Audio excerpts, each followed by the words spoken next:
In fact, I remember one time when we moved from there to Providence, and the ironic thing about that, moving to Providence was an apartment across from the State House, or it was an apartment house, but we were right upstairs from the oil people. What do they call it? The Oil Association? Paul Hicks and the Oil Association. And we were upstairs. So there we were, mortal enemies, fighting in the parking lot in the Speedway. And the kiss-off supreme was that it was owned by John, what's his name? John Hawkins. Hawkins, who was the majority leader in the House. So he milked us for everything he could get. We were often late with the rent. It turned out okay. I think he got indicted, didn't he?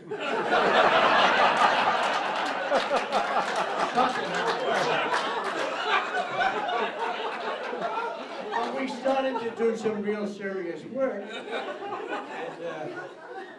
And I put some notes down, but I can't see. So they're not going to be very much good, I don't think. I don't like to wear glasses when I'm talking. They get in front of my eye teeth and I can't see what I'm doing.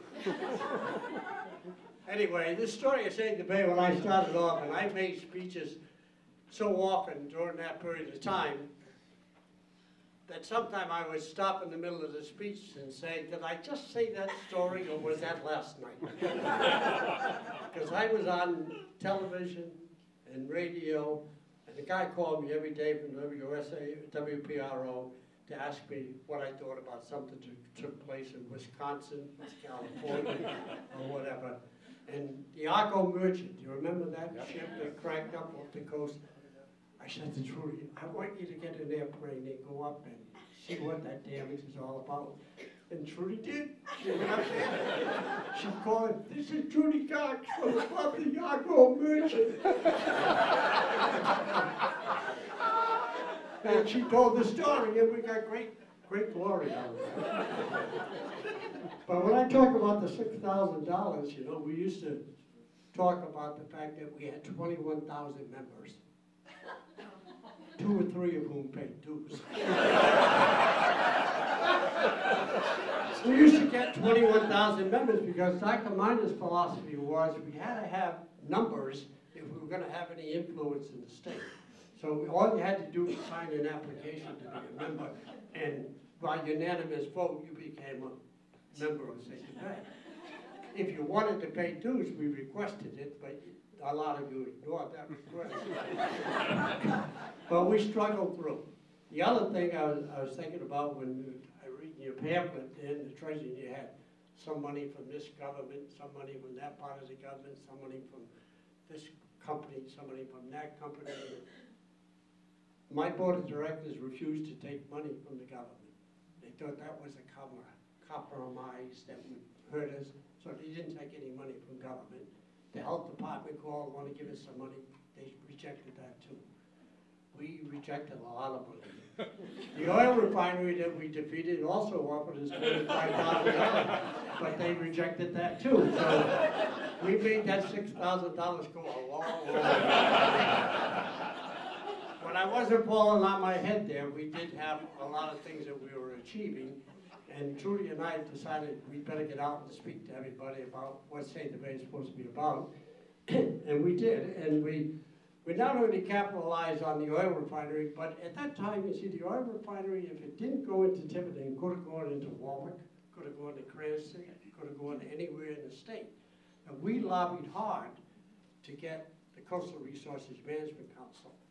And they called me up one day, a guy named Goldman, Alan Goldman, his name was, wanted me to be on the Coastal Resources Management Council because Paul Hicks was already on there. And I said, I didn't want to do that. But how about Dr. Miner? So he said, what's he like? I said, he's very nice. He was kind of cantankerous, but he was very effective. Anyway, he got on the board of the Coastal Resource Management Council, and Trudy and I went one day to the statewide planning meeting in Providence, and we had this committee, this poor committee in our grasp there. We were pushing for statewide to make the #1 priority for the use of the bay, recreational use, and we were winning. chairman called a halt, went to see the governor, went to see all his cohorts. Next thing you know, our new committee came in. And we didn't win that, but we made ourselves known. We had some strength there. And Coastal Resources, after that, respected us a lot more. They listened to what we had to say. We had Eddie Beard, we had Congressman St. Germain, we had a number of other guys that were in our camp. So we were doing pretty good with the politicians, but we still didn't have any money. And, I keep saying that because I come from Fall River, you know, and we don't have any money there. But I haven't made a hell of a lot of progress.